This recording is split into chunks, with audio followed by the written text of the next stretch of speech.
오늘은 목사의 영성은 교회의 영성이다 라는 제목으로 하나님 말씀 함께 나누도록 하겠습니다. 본문은 사도 바울의 두 번째 중보 기도와 그 내용에 관한 말씀입니다. 사도의 두 번째 중보 기도의 대상은 바로 에베소 성도들이죠. 바꿔 말하면 교회를 위한 기도다입니다. 다시 말해 사도 바울은 에베소 교회의 담임 목사로서 그가 섬기는 교회를 위해 기도하는 기도의 내용들입니다. 이를 볼 때 교회는 담임 목사의 기도를 영적 자양분 삼아 먹고 사는 태아와 비슷한 것 같습니다. 단언하면 교회 공동체는 마치 임산부의 뱃속에서 자라나는 태아 같아서 산모의 탯줄로 영적 영양분을 공급받아 자랍니다. 바로 교회의 담임 목사의 중보 기도와 영적인 말씀으로 말이죠. 단 조건이 있어요. 하나님으로부터 부름받은 찐 사역자 또는 사꾼 목사가 아닌 자라는 전제하에서 말이죠. 왜냐하면 성경에 보면 거짓 선지자도 나오고 또 사꾼 목자에 관한 말씀도 나오기 때문이죠. 이와 같은 이유로 우리의 주님이신 예수님은 그들을 경계하라고 말씀하셨죠. 왜냐하면 그들은 그 자신을 마치 강명의 천사로 위장하여 여리고 분별력이 약한 어린 신자들을 속여 그들을 고난의 구렁텅이, 악의 구렁텅이로 빠뜨리기 때문이죠. 성경은 말씀합니다. 마태복음 7장 15절 거짓 선지자들을 삼가라. 양의 옷을 입고 너희에게 나아오나 속에는 누략질하는 일이라. 마가복음 13장 22절 거짓 그리스도들과 거짓 선지자들이 일어나서 이적과 기사를 행하여 할 수만 있으면 택하신 자들을 미혹하려 하리라.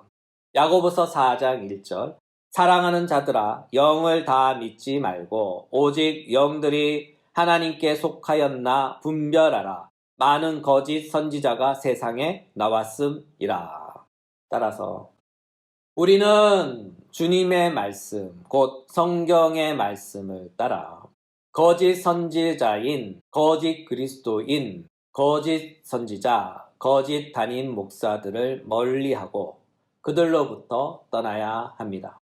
특히 오늘날 같은 정통 교단의 이름을 달고 버젓이 활동하는 많은 거짓 목사들을 분별하고 멀리하여 그들을 떠나야 합니다.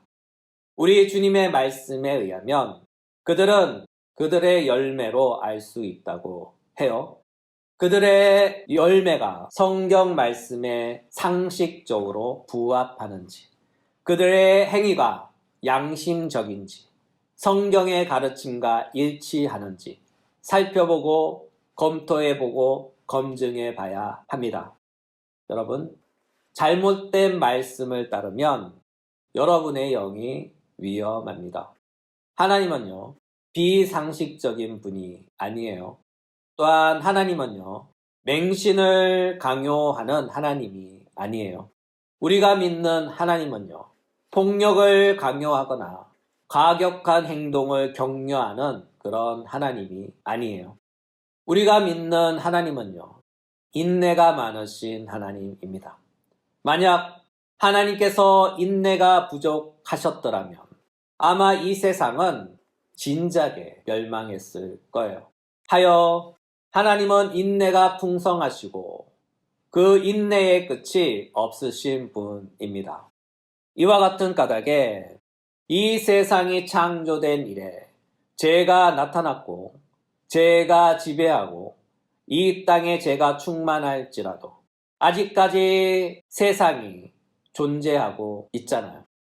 이것은 하나님께서 인내가 풍성하시다 하는 증거입니다.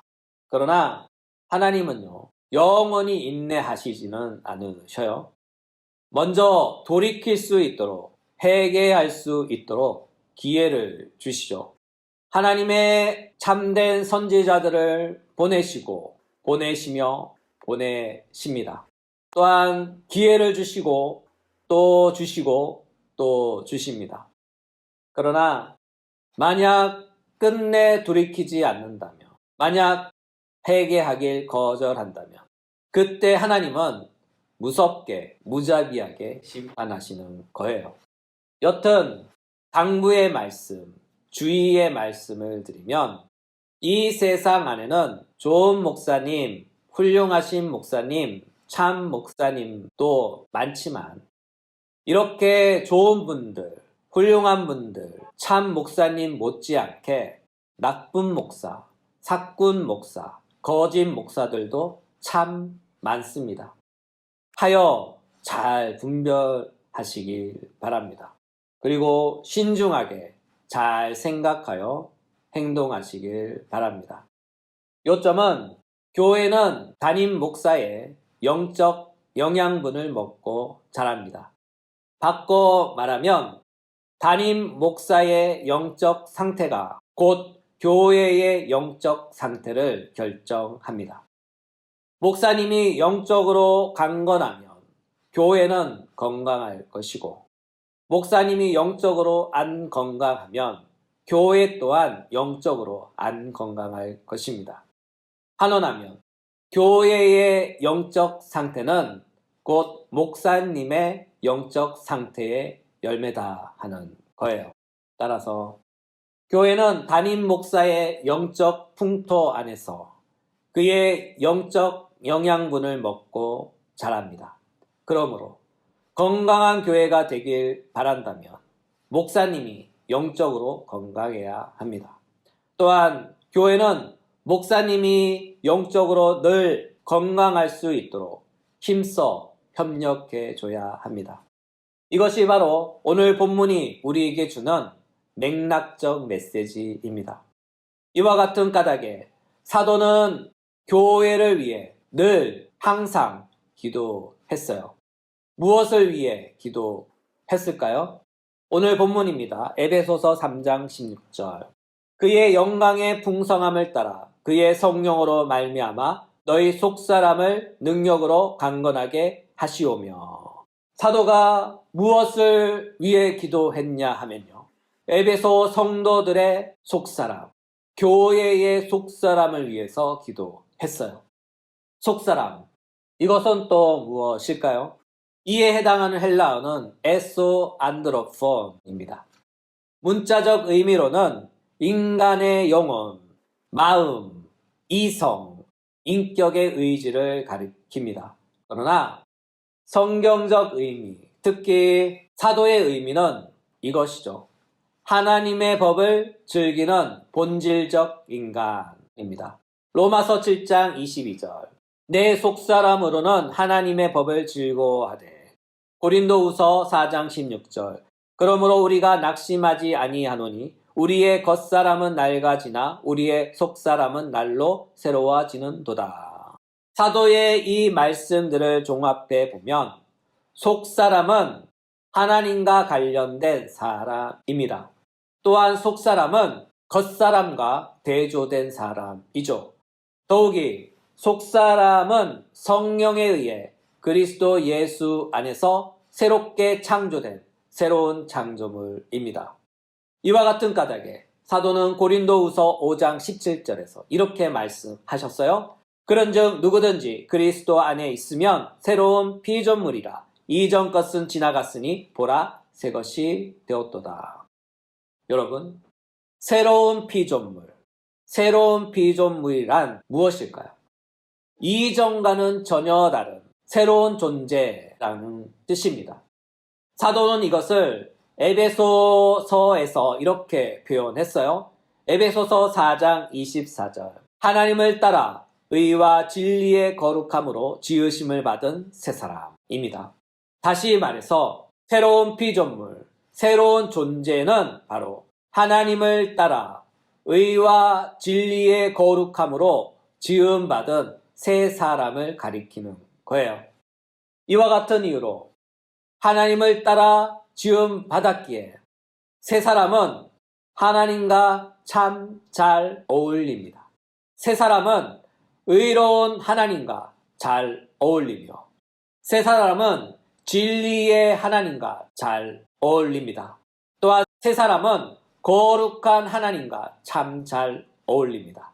왜냐하면 그는 그리스도 예수 안에서 하나님의 성령을 통하여 새롭게 창조된 새로운 피조물이기 때문이죠. 이와 같은 이유로 그 새로운 존재는 하나님이 거주하시기에 아주 딱 맞는 영적 장소입니다. 그 새로운 존재는 거룩한 영이시며 성결의 영이신 성령 하나님께서 거주하시기에 아주 딱 맞는 영적 장소입니다. 그 새로운 존재 안에 우리의 주님이신 예수님도 성령을 통하여 그의 영으로 우리와 함께 거주하십니다. 왜냐하면 그는 하나님의 새로운 존재, 새로운 영적 장소가 되었기 때문이죠.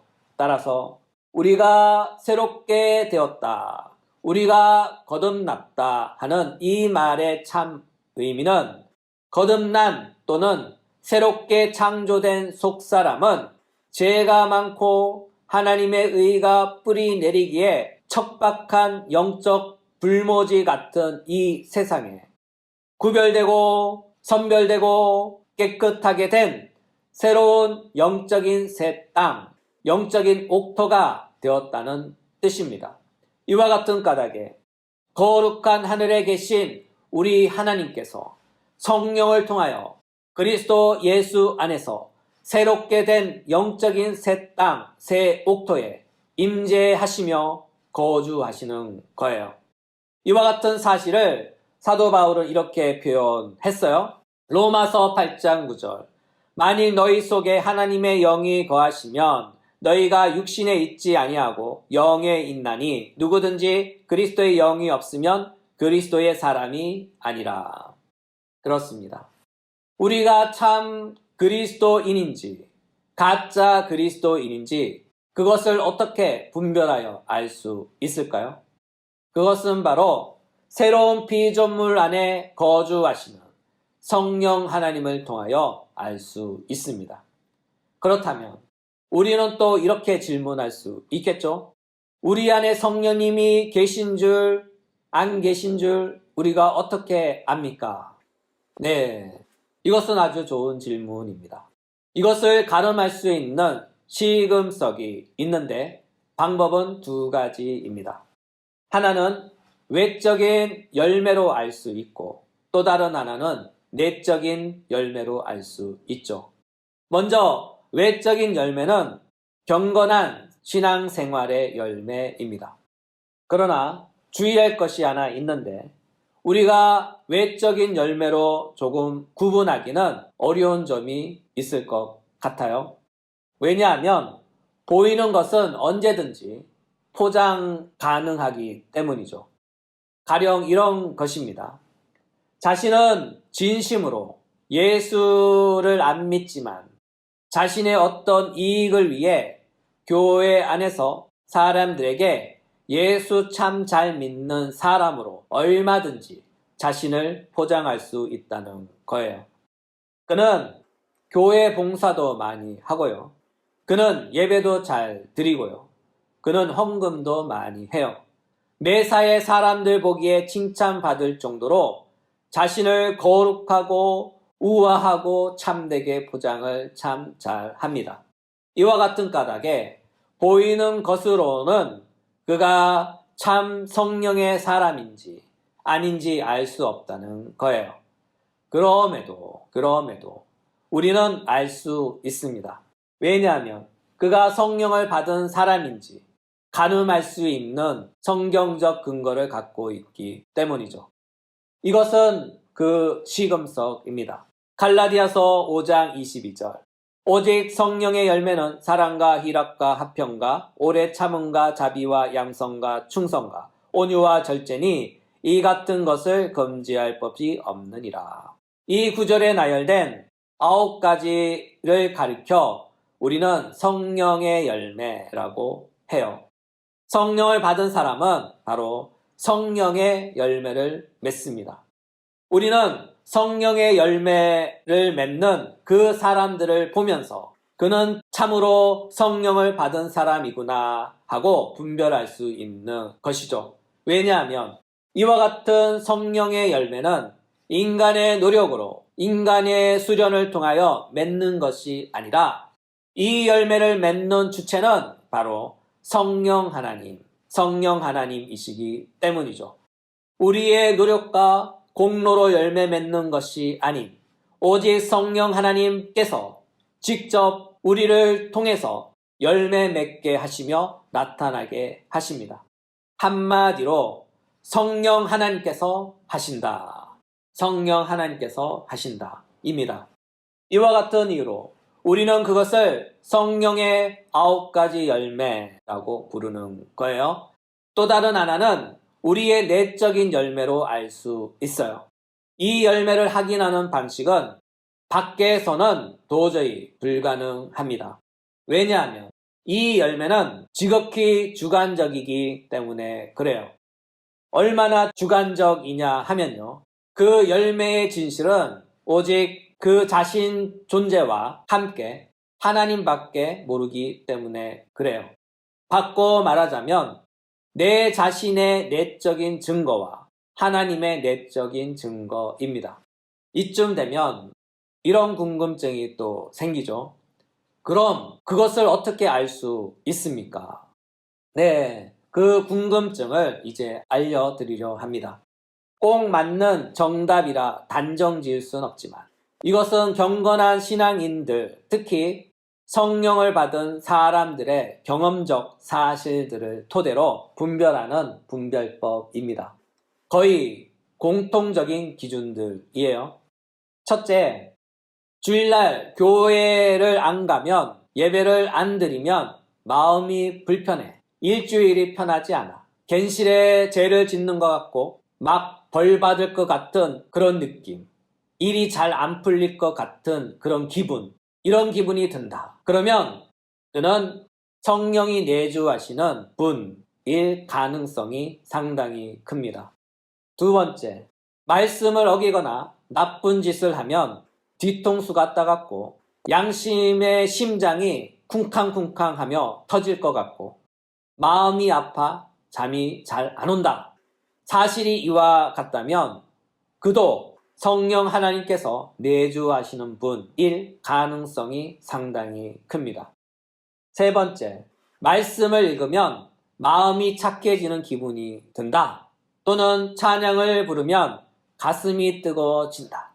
또한 기도를 하면 영혼이 깨끗해지고 맑아지는 것 같다. 또한 교회에 와서 봉사하면 너무나 즐겁다. 이와 같은 진술에 내 자신이 부합한다면 당신은 성령 하나님께서 내주하시는 분일 가능성이 상당히 큽니다. 마지막으로 나이트클럽 가는 것보다 교회에 오는 것이 편하고 즐겁다. 또는 친구 만나러 가는 것보다 교회 형제님, 자매님 만나는 것이 더 즐겁다.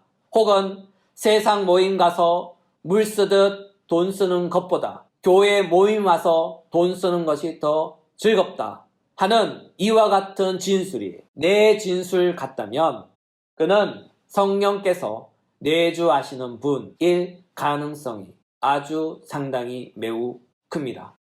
이외에 다수의 소수의 의견들이 있지만 대체적으로 전반적으로 교회에 오는 것이 즐겁고 교회 성도들과 시간 보내는 것이 더 즐겁고 기독교 경건 활동을 하며 시간을 보내는 것이 더 좋다면 그는 성령이 내주하시는 분일 가능성이 매우 큽니다. 이것은 지극히 주관적인 점검표이기 때문에 그것을 점검하는 그 자신과 그 점검을 함께 검증하시는 하나님 외에 다른 사람들은 모른다 하는 단점이 있긴 하지만 그럼에도 내 안에 성령님이 계신가 아니 계신가를 아주 주관적으로 확인할 수 있는 전설의 신앙 체크리스트입니다. 예배 후에 식사하시면서 또는 커피 한잔 하시면서 곰곰이 잘 체크해 보시길 바랍니다. 그러므로 요점은요. 하나님의 새로운 지으심을 받은 새로운 피조물은 그 존재 스스로가 그 자신이 하나님의 새로운 피조물임을 스스로 증명해 냅니다. 왜냐하면 살아있는 것은 그가 살아있다는 것을 그 존재의 생명력으로 그 자신의 생명의 가치를 드러내기 때문이죠. 바꿔 말하면 살아있는 것은 생명을 나타낸다. 살아있는 것은 생명을 나타낸다. 어떤 방식으로든 말이죠. 한원하면 그가 성령의 사람이면 그 자신이 성령의 사람임을 스스로 나타내며 증명해 냅니다. 여러분, 이 사실을 꼭 기억하시기 바랍니다. 오늘의 말씀을 마무리합니다. 오늘은 두 가지 말씀을 나누었어요. 첫째, 교회를 위해 기도하는 사도 바울입니다. 바꿔 말하자면 교회를 위해 늘 중보 기도하시는 담임 목사님들에 관한 말씀이에요. 이와 같은 이유로 교회는요, 목사님의 기도를 먹고 살아요. 따라서 교회 목사님은 늘 교회를 위해 특히 성도 한 명 한 명을 가슴에 품고 하나님 앞에 나아가 기도하는 사람입니다. 목사가 교회를 품은 그 간절한 마음의 깊이만큼 그는 하나님 앞에 나아가 간절한 마음으로 기도할 것입니다. 다시 말해 목사님의 기도의 깊이는 교회의 영적 기도의 깊이가 됩니다. 그러므로 목사는요, 기도하는 사람이 되어야 해요. 자신이 목양하는 교회를 가슴에 품고 간절한 마음으로 기도하는 사람이 되어야 합니다. 이와 같은 이유로 목사님의 영성은 곧 교회의 영성이다 라고 감히 말해도 되지 않나 하는 그런 생각이 듭니다. 두 번째, 속사람에 대해 이야기했어요. 속사람은 그리스도 예수 안에서 성령 하나님에 의해 새롭게 창조된 사람이에요. 성령에 의해 새롭게 창조된 사람은 하나님을 따라 창조되었기에 의에 있어서 거룩함에 있어서 하나님과 참 잘 어울리는 사람이에요. 이와 같이 새롭게 창조된 사람들은 그 자신이 새로운 창조물, 새 존재가 되었음을 나타내는데 그것이 바로 성령의 열매입니다. 따라서 성령의 열매를 맺는 사람은 하나님의 새 사람, 새로운 존재입니다. 이와 같은 까닭에 새로운 새 사람, 곧 속사람은 성령의 열매를 맺습니다. 그러므로 우리가 하나님의 새로운 창조물인 속사람을 우리 안에 가졌다면 이번 한 주를 살아갈 때 성령의 열매를 맺어 우리 스스로가 하나님의 새로운 존재임을 증명하며 나아갑시다. 또한 우리가 맺은 성령의 그 열매로 하나님께 온전히 영광 돌리는 복된 일주일을 보내시길 주 예수님의 이름으로 축복합니다.